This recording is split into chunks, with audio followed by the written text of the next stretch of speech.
personally thank Dilip and Raj for helping me organize this, and Mr. Zishan and Ashfaq for helping me organize this, and the club for all the support.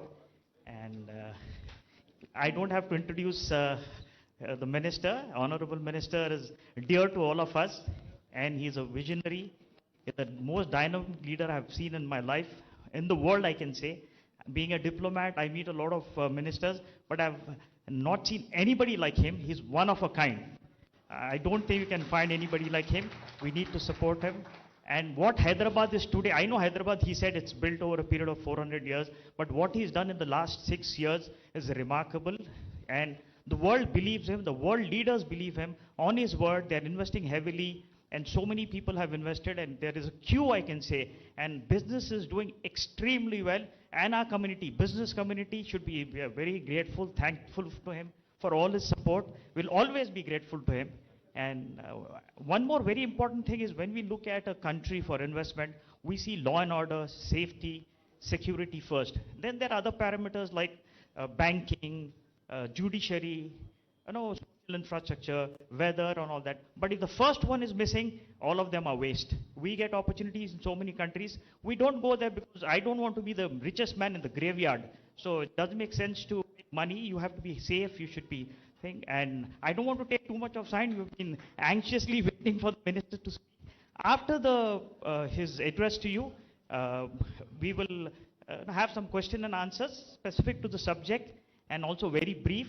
And we request, because of protocol, not to come onto the stage or dais to meet the minister. Minister will walk and come and meet all of you at the thing. And I would like him to address all of you and his journey of Hyderabad last 6 years and the future of Hyderabad. That's very important for us. I know it's very, very bright with leaders like him. We have no doubt about it. But we'd like to hear from the horse's mouth from him. Thank you so much, sir, for joining us. We are honored to have you, and we are grateful to you for joining us today. Apart from your busy schedule, you've taken time off to come. Thank you. Thank you, Nasir. Appreciate this opportunity to interact with all of you. Really, apologize also for showing up late because, this is election time. So we're running around all the time, trying to garner as many votes as possible, as much support as possible. So therefore, I hope you understand that these things do happen in election frenzy. Otherwise, I'm quite punctual. I try and show up on time, and I try and ensure I respect other people's time as well.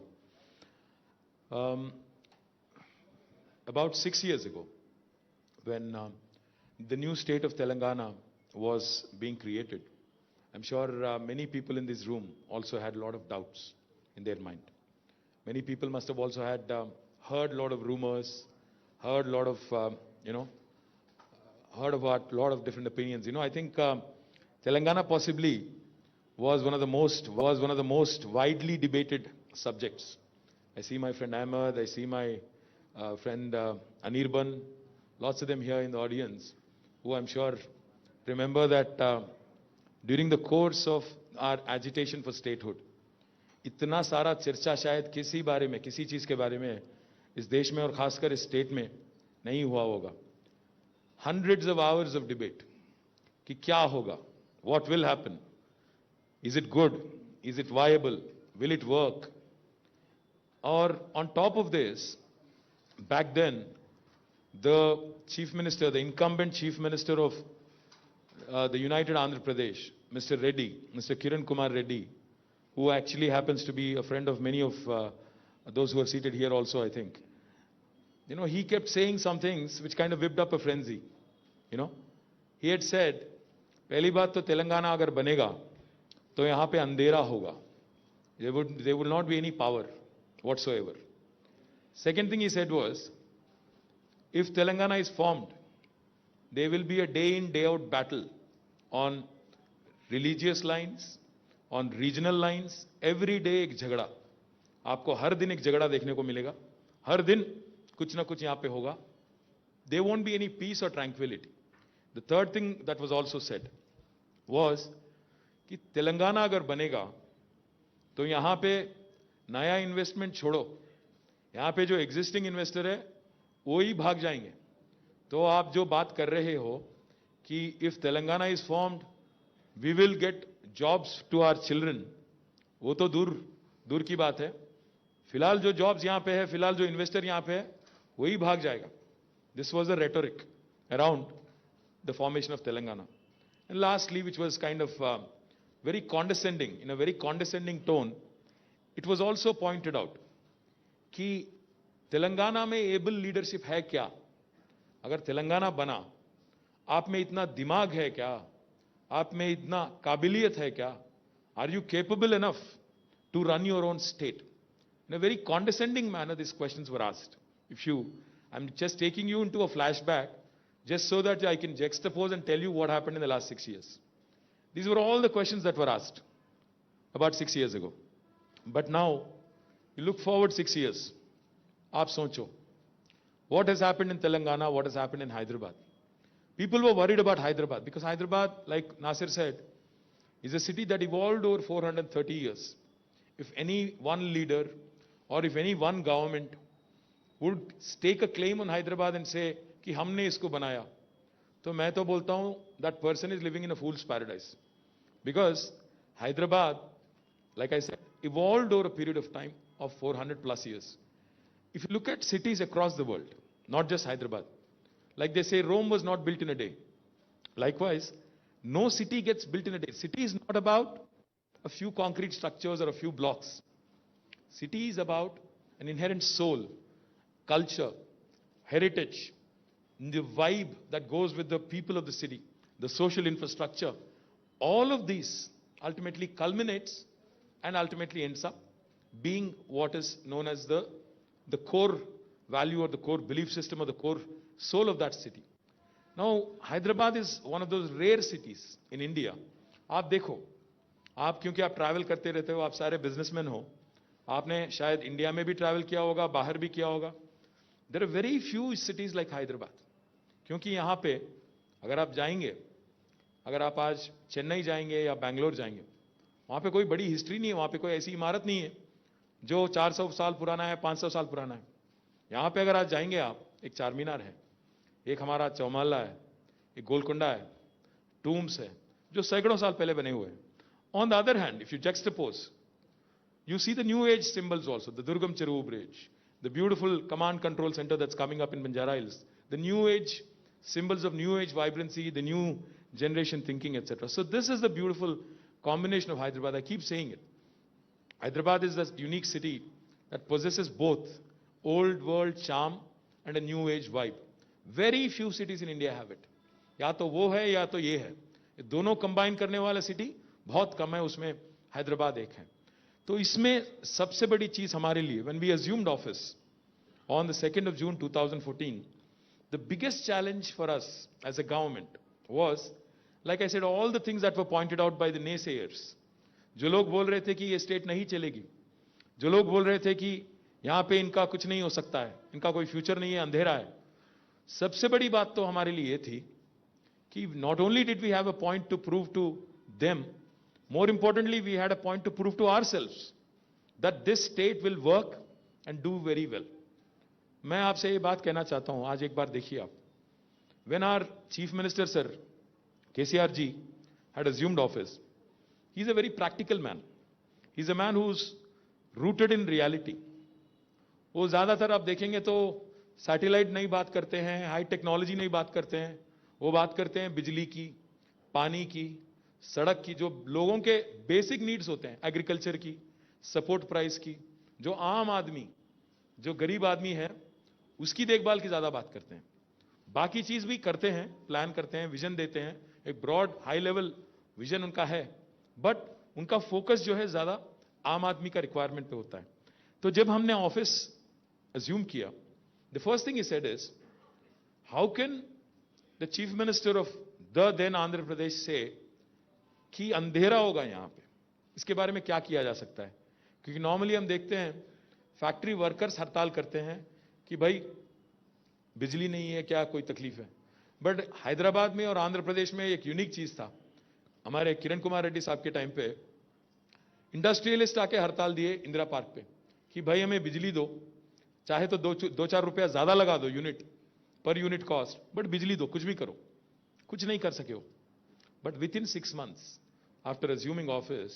In fact, I remember 2014 June, Kacheguda में हमारे steel traders और कोई oil company वाले थे, हमारे local businessman थे, उन्होंने एक मीटिंग लगाया था होटल में 2014 जून में, इनिशियल डेज.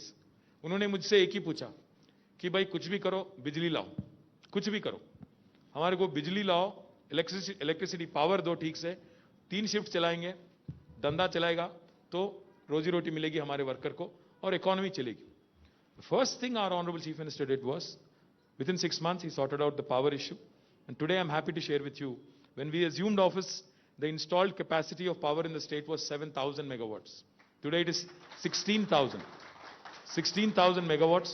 और इस 16,000 में से I'm also even more proud to say this, for those of you who are environmentally conscious, who are very keen on renewable energy, out of these 16,000, when we assumed office, 45 megawatts was produced from solar energy.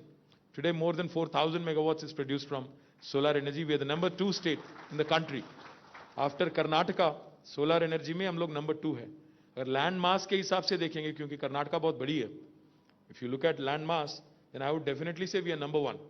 Pro rata अगर देखेंगे. So that's the first thing we sorted out, and today every person enjoys the benefits of electricity.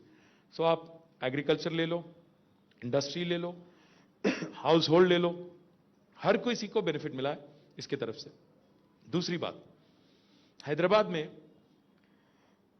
ऐसे भी जगह थे जहां 14 दिन को एक बार पानी मिलता था, पीने की पानी. केसीआर साहब ने कहा ऐसे कैसे हो सकता है. हैदराबाद ऐसी शहर है जहां पे बहुत सारा प्लानिंग किया गया है.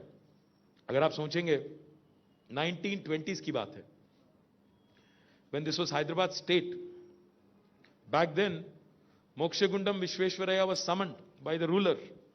उनको बुला के, मूसी का फ्लड हुआ था 1908 में, उनको बुला के प्लानिंग करवा के उनको 2 इंस्ट्रक्शन दिए गए थे. बताया गया था कि पहली बात, आप build reservoirs so that future flooding can be avoided, we can arrest the Musa Esa in certain locations. And दूसरी बात, the city is growing, so provision for drinking water. 1920 में इस सिटी के लिए एक ड्रिंकिंग वाटर रिजर्वॉयर बना जो आप आज देखते हैं, गंडीपेट. और हैदराबाद में जो लोग हैदराबादी हैं, पुराने हैं, आप तो जानते हैं, कोई नया अगर हैदराबाद में आता है 6 महीने के बाद वो मिलता है तो एक कहावत है, अगर थोड़ा वो साफ सुथरा लगता है, थोड़ा गोरा बनने लगता है तो बोला, अरे इसको तो गंडीपेट पानी पड़ा भाई, इसके सिस्टम में आ गया भाई बोलते. That is the fact. తెలుగులో కూడా చెప్తారు, వీడు కొద్దిగా నున్నగా అయిందంటే వీడు గండిపేట నీళ్ళు తాగిండ్రా భయ్ అంటే. मैं क्या बोल रहा हूं, 1920 की बात है वो, वी आर इन 2020. 100 सालों में शहर कितना बड़ा आप सोचिए, बट किसी भी गवर्नमेंट ने इस बीच में इन 100 साल में कोई भी चीफ मिनिस्टर ने नहीं सोचा कि हैदराबाद के लिए एडिशनल ड्रिंकिंग वाटर रिजर्वॉयर बनाया जाए. आज केसीआर साहब ने ना सिर्फ सोचा बल्कि उस पर अमलावरी भी किया. He is implemented it. Keshwapuram is being constructed, which is going to be 2 times the size of Gandipet. And unlike any city in India, Hyderabad shall not and will not have any drinking water problem till the year 2050, irrespective of what expansion the city will have. That is the planning, that is the vision, and that is the focus. That is the focus of the chief minister on a common man's problem. पानी, बिजली, अगर ये दोनों चीज सही है तो बाकी तो चलता रहेगा. So these 2 things have been sorted. जहां 14 दिन में एक बार पानी मिलता था, आज अल्टरनेट डे मिल रहा है. हमारा विजन यह है कि डेली वाटर सप्लाई हो और eventually we should get to that stage. Eventually I am not, फिर हमारे टीवी और मीडिया में लिख देंगे कि कल से देता हूं बोले इन्हों, फिर नहीं दिए बोल के फिर बोल देंगे. Eventually we want to get to that stage like in the developed countries where tap खोलो तो पानी आता है. वो स्टेज पे आना चाहिए. If you really want to be a global city, ये बेसिक चीजें भी आपको ध्यान देना होता है. और तीसरी बात, roads. Hyderabad is a city that has been growing rapidly, very, very quickly. Definitely, some good work has been done. I will not say everything I have only done. इससे पहले भी कुछ काम हुआ है, ऐसा नहीं है कि बिल्कुल नहीं हुआ, गलत है ऐसा बोलना भी. But if you look at it, the city has been growing at a breakneck speed. In the last 6 years, more particularly, we've been able to attract some of the marquee names in business to Hyderabad. अगर आप Google ले लीजिए, Apple ले लीजिए, Amazon ले लीजिए, Facebook, Uber, Salesforce, Micron, all of these companies today, their second largest base outside of their headquarters is right here in our city. ये ऐसे ही नहीं होता है, ऐसे ही मैजिक नहीं है कि किसी को बुलाए, फोन लगाए, एसएमएस मार दिए, वो आ गया, ऐसा नहीं होता. You really have to do a lot of hard work behind the scenes. उनको समझाना पड़ता है कि हैदराबाद का वैल्यू प्रोपोजिशन क्या चीज है, क्या किया हमने, क्या कर सकते हैं, what is it that we offer, how Hyderabad offers the biggest bang for the buck compared to a Bangalore, Chennai, Bombay, Ahmedabad, Pune, Delhi. इसको सेल करना पड़ता है, मार्केट करना पड़ता है. इसमें केसीआर साहब का बहुत बड़ा हाथ है. उन्होंने हमें फ्रीडम दिया कि भाई ऐसा करो, यूथ को यहां पे एम्प्लॉयमेंट मिलना चाहिए, आप इंडस्ट्री में रिफॉर्म्स लाओ. टीएसआई पास उनका बेबी है. उनका मन में एक आइडिया आया था, पूछा उन्होंने इंडस्ट्रियलिस्ट से, एक मीटिंग किया उन्होंने, 7 घंटे बैठे वहां पे इंडस्ट्री के साथ, पूछा उन्होंने कि क्या चाहिए आपको, आप बताइए आज कितना टाइम लगता है आपको क्लियरेंस एक लेने में गवर्नमेंट से. उन्होंने कहा वो तो पूरा सब्जेक्टिव है सर, हम एप्लीकेशन डालते हैं, अब उनका देना हमारा मतलब उनके कृपा से चलता है, ऑफिसरों के कृपा से चलता है, अब वो जो जब चाहे तब देंगे. So he brought in a legislation which said no other CM has done this in this country. 15 दिन में परमिशन देंगे, वरना 16वां दिन 16th day it's a deemed approval. No other state, no other counterpart of the Honorable CM has done this in the country. Second thing is done, self-certification. If you want to start a factory in Hyderabad today, you don't need a clearance from the government. आप शुरुआत करो, पहले बनाना शुरू करो, simultaneously एक application डाल दो, ये कोई नहीं बोलता आपको. और तीसरी बात, अकाउंटेबिलिटी. ऑफिशियल्स को उन्होंने बाय स्टैट्यूट, बाय लेजिस्लेशन, अगर आप 15 दिन में क्लियरेंस नहीं देते हो, you will be fined a sum of rupees 1,000 per day starting 16th day. ये तीनों चीज have made TS iPass a very attractive deal, and that's why we've been able to attract good investments in the last 6 years. Of course, पानी है, बिजली है, जमीन है, land है, वाटर है, पावर है, ये सब हो गया. उसके साथ ही साथ सबसे बड़ी बात लॉ एंड ऑर्डर है, पीस है. क्योंकि जो डाउट्स थे सबके मन में कि रीजनल लाइन पे झगड़ा होगा, रिलीजन के लाइन पे झगड़ा होगा, वो सब झंझट नहीं है. हैदराबाद आज ऐसी शहर है जहां पिछले 6 सालों में एक दिन नहीं, 1 घंटा नहीं, 1 मिनट की भी कर्फ्यू की जरूरत नहीं पड़ी. मैं पढ़ाई यहीं पे किया हूं, निजाम कॉलेज की मेरी ग्रेजुएशन है और मेरी स्कूलिंग ग्रामर की है. मैं बचपन में देखता था हर साल, every year without an exception, I think many people in this room will agree, every year without an exception हम देखते थे कि कब एडिशनल हॉलीडेज मिलेगा. 7 से 10 दिन मिलता था पक्का.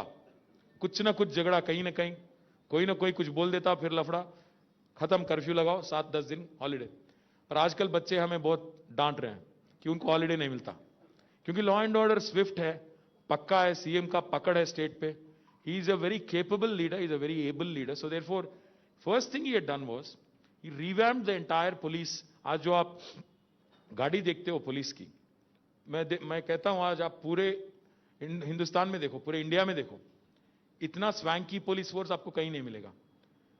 पुलिस से पहले वो जो खटारा गाड़ी होता था उसको हटा देके नए गाड़ी, आज कमांड कंट्रोल सेंटर देखिए अपना, most efficient and most state of the art. And more importantly, there was a study done recently by a company called Comparitech from United Kingdom. उसमें यह नतीजा निकला कि Hyderabad is the 16th most surveilled city in the world. 5 lakh CC cameras Hyderabad में आपको देख रहे हैं. यहां पे चेन स्नैचिंग खत्म हो गया. जो कार्ड प्लेइंग क्लब थे, शायद निजाम क्लब वाले कुछ गाली दे रहे होंगे हमें, बट फिर भी वो भी खत्म हो गया. गुडुम्बा खत्म हो गया दुलपेट में. आज हैदराबाद बहुत पीसफुल है. पिछले 6 सालों से ये जो सारे चीज जो डिस्टर्ब करते थे हैदराबाद में पीस और ट्रैंक्विलिटी को, सारे चीज खत्म हो गए. और इसको एक स्ट्रेटेजिकली एक एक्शन प्लान लेके सीएम साहब ने किया. इसके अलावा for the poor we have done many things. I mean you see Annapurna centres, Basti Dawakhanas, KCR kits, Kalyan Lakshmi, Shaadi Mubarak, I can go on and on. The reason why we do this, कुछ लोगों को लगता होगा कि क्यों तुम लोग यार लोगों को लेजी बना रहे हो, क्यों फ्री सॉप्स दे रहे हो. बहुत लोग बोलते हैं मुझे. मैं आपको एक बात बोलना चाहता हूं, India is a very heterogeneous country. यहां पे अंबानी भी है और सबसे गरीब आदमी भी यहीं पे है, सबसे अमीर आदमी भी है, सबसे गरीब आदमी भी है। कोई भी सोसाइटी में एक फंडामेंटल बात होती है, अगर आप आपका वल्नरेबल सेक्शन का देखभाल ठीक से नहीं करते हो, अनरेस्ट आ जाता है। चोरी क्यों होती है, चेन स्नैचिंग क्यों होता है, कोई आदमी एंटी सोशल क्यों बनता है? क्योंकि रोजी रोटी नहीं मिलता या उसके लिए अपॉर्चुनिटी नहीं क्रिएट किए जाते हैं, उसकी देखभाल ठीक से नहीं किया जाता है। The fundamental responsibility of a government is ensuring that the vulnerable sections in the society, the below poverty line, people are taken care of very well as you can. अगर वो आप ठीक से करते हो तो क्या होता है, अनरेस्ट जो है सोसाइटी में कम हो जाती है, तब बिजनेस भी चलेगा, धंधा भी चलेगा, आराम से लॉ एंड ऑर्डर भी रहेगा, सब कुछ ठीक रहेगा।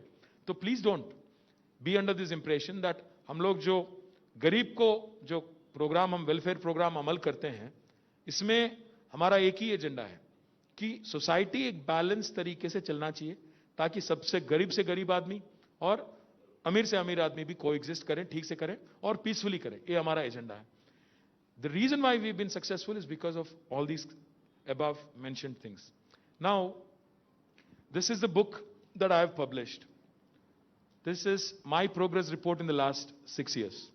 कि मैंने किया क्या गवर्नमेंट में आने के बाद, मैंने किया क्या करके मैंने, क्योंकि हमारे दोस्त पूछते रहते हैं कांग्रेस वाले और बीजेपी वाले कि आप किस बेसिस पे वोट पूछ रहे हो, तो मैंने ये छाप दिया, बोला कि भाई मैंने तो अकाउंट दे दिया मेरा, आप देख लो, देखना है तो देख लो। मैं पूछ रहा हूं आज वोट डेवलपमेंट प्लान पे कि मैंने कुछ काम किया, कुछ किया। मैं ये नहीं कह रहा हूं कि सब कुछ कर दिया, कुछ काम किया। पानी हमने ठीक किया, बिजली हमने ठीक किया। अगर सड़क आप देखेंगे आज फ्लाईओवर खूब सारे बन रहे हैं और एक सीआरएमपी प्रोग्राम चल रहा है, नए लिंक रोड बना रहे हैं, हम लोग बेटर करने की कोशिश कर रहे हैं। हाँ, काम अधूरा है, बाकी है, रोड और इंप्रूव कर सकते हैं, ड्रेनेज सिस्टम और बेहतर कर सकते हैं, लेक्स और वाटर बॉडीज की देखभाल ठीक से कर सकते हैं, नाला इंक्रोचमेंट्स हटाना, ये सब काम अधूरा है, मैं जानता हूं। बट मैं लेट मी रिमाइंड यू, मेरे से पहले 65 साल लोग काम करे इस शहर पे। इंडिपेंडेंस के बाद 65-70 साल काम करे वो लोग आके आज मेरे को उंगली उठा के पूछ रहे हैं कि किया क्या तुमने 5 साल में। अरे भाई, 65 साल में आप क्या करें, मैं भी पूछ सकता हूं फिर तो। 65-70 साल आप काम करें, अब 5 साल में मुझे पूरा 65 साल का जो भी मिसरूल था उसको पूरा 5 साल में गायब कर दूं मैं। अब मैं सोचिए, आप एक मिनट, थोड़ा पेशेंस भी चाहिए, सब्र भी चाहिए आपको। So my request to you is, as fellow Hyderabadis and you know, the people who really write the destiny of our public representatives, my request to you is, I am accountable. I am saying this is what I have done. On this basis, I am asking for a vote. मैं कह रहा हूं कि मैंने एक काम किया, मैंने almost 67,000 करोड़ का काम मैंने किया हैदराबाद में पिछले 5-6 सालों में, और इस बेसिस पे मुझे वोट दीजिए, क्योंकि मैं और भी काम करना चाहता हूं, और भी आपका खिदमत करना चाहता हूं। ये मेरी आपसे रिक्वेस्ट है। और जो लोग हम पे आज कंटेस्ट कर रहे हैं, जो लोग ये कहते हैं कि टीआरएस को वोट ना दो, मैं उनसे भी अपील करता हूं, कांग्रेस हो या बीजेपी हो, आप ये बताएं पहले कि आपने किया क्या कि आपको वोट दे, चाहे मजलिस भी हो, कि आपने किया क्या। आयशा यहीं पे, इसलिए मैं बोल रहा हूं, we are also competing against them. तो आपने पिछले 6 साल में क्या किया कि आपको वोट दिया जाए और हमें ना दिया जाए। मैं एक और बात भी आपको पूछना चाहता हूं, इसे कहना चाहता हूं। मैंने किशन रेड्डी साहब जो है यहां से सेंट्रल मिनिस्टर है, बीजेपी के एनडीए में है, तो मैंने उनको एक क्वेश्चन पोस्ट किया। मैंने कहा, किशन भाई, मैं पिछले 6 साल में 67,000 करोड़ खर्च करके मैंने कुछ काम किया, मैं आपको दिखा सकता हूं, कहां ब्रिज बनाया, कहां अंडरपास बनाया, पानी का सहूलत कैसे मैंने इंप्रूव किया, बिजली का सहूलत कैसे मैंने इंप्रूव किया, ये मैं दिखा सकता हूं आपको। आप एक ऐसा चीज बताइए जो आपने किया पिछले 6 साल, एक चीज, मैं ज्यादा भी नहीं पूछूंगा, हैदराबाद के लिए, शहर हैदराबाद के लिए एक ऐसा चीज बताओ, एक, बस एक। मैं 100 दिखाऊंगा, आप एक दिखाओ। तो मालूम है किशन अन्ना क्या बोलते मेरे को? Kishan Anna says, everything you have done, मेरा उसमें शेयर है। तो मैं भी बोला, भाई एक बार देख लेंगे, हिसाब किताब कर लेंगे। देखो, मेरी मैथ में, I am not a financial whiz, तो मैं बोला हमारे फाइनेंस सेक्रेटरी के साथ मैं बैठ गया, मैं पूछा, भाई क्या हुआ क्या पिछले 6 साल में, तेलंगाना ने गवर्नमेंट ऑफ इंडिया को कितना दिया, गवर्नमेंट ऑफ इंडिया ने वापस हमें कितना दिया, ये बताओ। तो उन्होंने एक स्लाइड निकाल के मुझे बताया, पिछले 6 सालों में तेलंगाना की जनता, the people of Telangana, in the form of taxes, जो हम लोग जीएसटी पे करते हैं, इनकम टैक्स पे करते हैं, एक्साइज ड्यूटी पे करते हैं, सीएसटी पे करते हैं, पिछले 6 साल में solve and also support because it's a federal republic. They are supposed to support every single state in the Indian Union. So by devolution and through Finance Commission grants, they have given us in the last 6 years 1,40,000 crores. तो 2,72,000 crore हमने उनको दिया, उन्होंने वापस हमें 1,40,000 करोड़ दिया. मतलब गया यहां से 1 रुपया, आया वापस 8 आना. अब अमित शाह साहब आते हैं हैदराबाद, कल आ रहे हैं, फिर कल परसों आ रहे हैं. मैंने सुना प्रधानमंत्री भी आ रहे हैं, अभी अभी पता चला मुझे, परसों आ रहे हैं. नहीं मजाक नहीं कर रहा हूं, आ रहे हैं. गली इलेक्शन के लिए दिल्ली से लीडर आ रहे हैं, शायद डोनाल्ड ट्रंप भी आएंगे, देखो अब. तो अमित शाह साहब आते हैं यहां पे, आके बोलेंगे, आके बोलते हैं, इससे पहले बोल चुके हैं कि हमने तेलंगाना को 1,00,000 करोड़ दिया. अमित शाह साहब, मैं पूछना चाहता हूं, लेन देन की अगर बात होती है, दिया किसने, लिया किसने, यहां पे बताओ. मैं बोल रहा हूं 2,72,000 करोड़ हमने आपको टैक्सेस में दिया, आपने हमें वापस 1,40,000 करोड़ दिया. तो लेन देन की बात आती है, कौन किसको क्या दिया, कौन किसको बाकी है, आप बोलो. आज कहां गया हमारा बाकी जो 8 आना, बाकी जो 1,30,000 करोड़ कहां जा रहा है? आपके वाराणसी में, आपके पटना में, आपके गुजरात में आज जो सड़क बन रहा है, बिजली बन रहा है, उसमें हमारा हिस्सा है. आपका यहां पे कुछ नहीं है.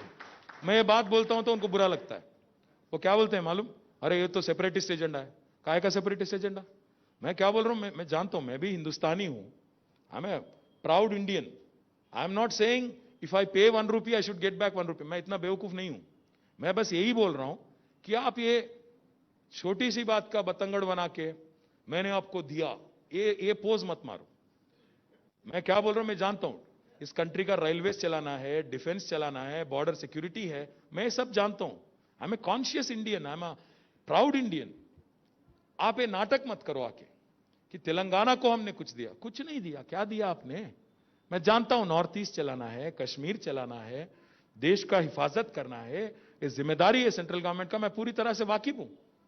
But to come and pose like you have given me something out of the ordinary, कि ऐसा कुछ आपने कर दिया, ऐसा कोई हमारे लिए बहुत बड़ा मेहरबानी आपने कर दिया, ये पोज नको मारो. हैदराबाद में नहीं चलता. मैं इसलिए बोला उनको, ये नादान अहमदाबाद नहीं है, होशियार हैदराबाद है. यहां पे हम लोग पूरी तरह से तैनात हैं. हमारे पास जानकारी है कि किसने किसको दिया, क्या होगा. मैं आप सभी लोगों से एक ही बात कहना चाहता हूं. मैं कह रहा हूं, आप पूछो वोट डेवलपमेंट एजेंडा पे, बोलो किया क्या आपने 6 साल में, बोलो.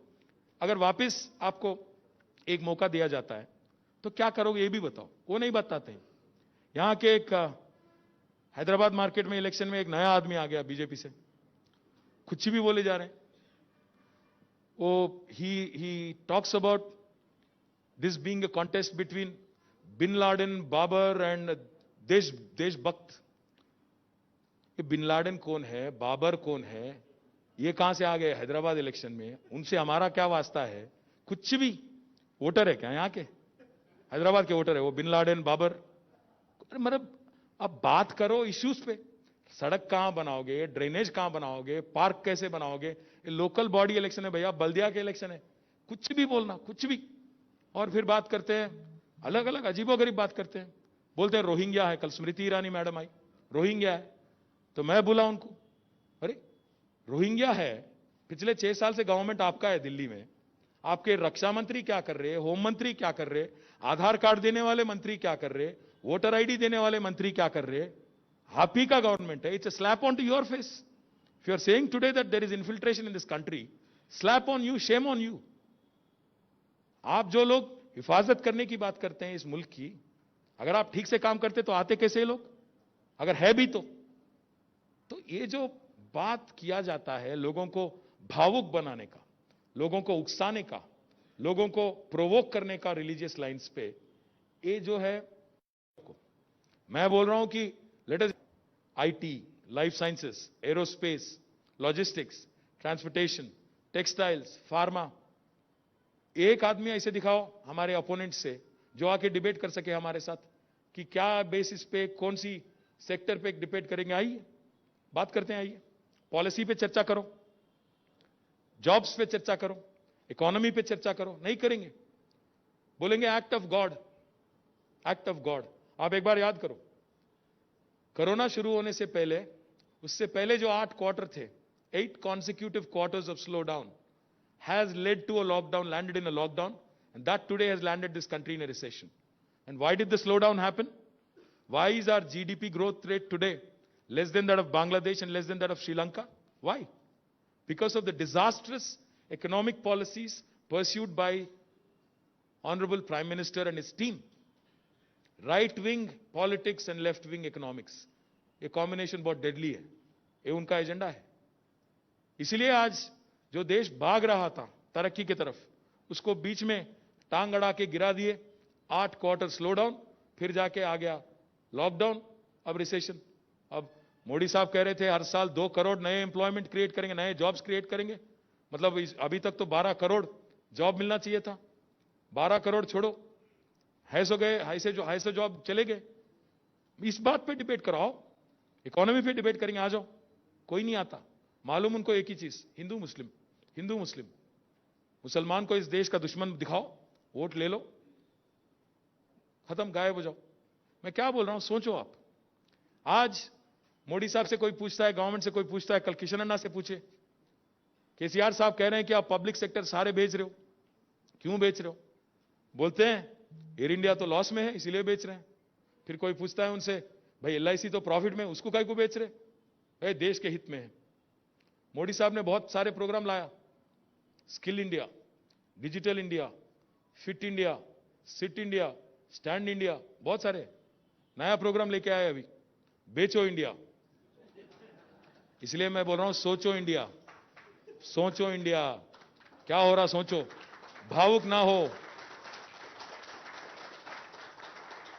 जल्दबाजी में ना रहो, जल्दबाजी में ना रहो, सोचो, सोचो समझो, सोच समझ के वोट करो, भावुक ना हो। 2 मिनट सोचो, आराम से बैठ के सोचो। मैं जो बोला अभी तक, अगर मैं कुछ भी गलत बोला, let them come, let them debate, let them come out with statistics. बकवास नहीं। बाबर, बिन लादेन, कौन है भाई ये? है कौन इन्हों? हैदराबाद से क्या वास्ता है हमारा? इलेक्शन से क्या वास्ता है? सर्जिकल स्ट्राइक, काहे का सर्जिकल स्ट्राइक? कहां पे करते मालूम है तुम्हारे को? मैं क्या बोल रहा हूं, सोच के बात भी कर रहे, सोच के करो। कहां बात कर रहे, क्या बात कर रहे? This sort of division is unacceptable, this sort of rhetoric is unacceptable. सोच समझ के बोलो। अब बदनसीबी तो ये है हमारी, जिनको बोलना चाहिए दिल्ली में, वो तो एकदम खत्म हो गए, बोल नहीं पा रहे उन्होंने। इसलिए हमारे को छोटे छोटे पार्टी, हम छोटे छोटे राज के, हम मोदी साहब बार बार बोलते रहते हैं vocal for local, vocal for local. मैं इसलिए आप तमाम लोगों से रिक्वेस्ट करता हूं, आज तेलंगाना में लोकल पार्टी कौन है? फिर हम हैं।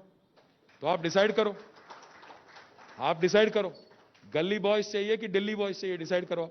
हम गली बॉयज हैं, हम यहीं के हैं, तेलंगाना के हैं, यहीं के रहेंगे, गिरेंगे मरेंगे कुछ भी यहीं पे रहेंगे। ये लोग आएंगे दिल्ली से टूरिस्ट, वापिस जाएंगे, फिर रहेंगे तो हम। आप सोचिए, बाढ़ आई थी हैदराबाद में, बारिश आई थी, हमने 6.5 लाख लोगों का हेल्प किया, 10,000 रुपया दिया, 664 crore to be precise help किया हमने। फिर ये जो लोग आ रहे हैं अभी दिल्ली से, कहां थे ये लोग? हम थे, नी डीप वाटर में थे हम। हमारे शहर में चारों तरफ हम गए, मदद कर रहे थे हम, हमारे एमएलए, हमारे कॉर्पोरेटर, हम थे। कहां गए ये लोग? अभी आ रहे हैं टूरिस्ट बन के। हमने पूछा उनको, रिक्वेस्ट किया, दूसरे ही दिन सीएम साहब ने लेटर लिखा पीएम को कि भाई बाढ़ आ गई हमारे यहां, लोगों को नुकसान हुआ, तो मदद कीजिए, 1350 करोड़ इंटरिम रिलीफ दीजिए। 1 पैसा भी नहीं मिला आज तक, 1 पैसा भी नहीं। लिख के भी, खत लिख के भी 8-9 हफ्ते हो गए, 8-9 weeks of lapsed. More importantly, Karnataka में बाढ़ आता है, 4 दिन, 4th day, Yediyurappa writes letter, 669 crore are given to Bengaluru. Gujarat में बाढ़ आता है, पता नहीं आया भी नहीं पता, मोदी साहब जाते हैं 500 करोड़ दे के आते हैं। Why this step motherly treatment to us? हम नहीं है क्या हिंदुस्तान में? हैदराबाद नहीं है आपके इंडिया में? ये कहां की रीत है? हमारा इंडिया है, हम इंडिया में एक अहम हिस्सा है, एक ग्रोइंग स्टेट है, मदद करो हमारी भी, नहीं करते। तो मेरी रिक्वेस्ट आपसे है, जो लोग बाकी टाइम पे नहीं आते हैं, जो लोग डिस्ट्रेस में नहीं आते हैं, जो लोग आज आके इलेक्शन के टाइम पे दिख के एक राउंड मार के जाना चाहते हैं, क्या इन पे यकीन करेंगे आप? इन पे भरोसा करेंगे? जो लोग हमें तोड़ना चाहते हैं, जो लोग हमें डिवाइड करना चाहते हैं, इन पे यकीन करेंगे कि आज एक डिसाइसिव लीडर है? एक तरफ डिसाइसिव पॉलिसीज हैं, डिसाइसिव लीडर है, दूसरे तरफ डिवाइसिव पॉलिटिक्स है। क्या चाहिए? बिजनेस चलना चाहिए, धंधा चलना चाहिए। Role of rupee is what keeps the economy running.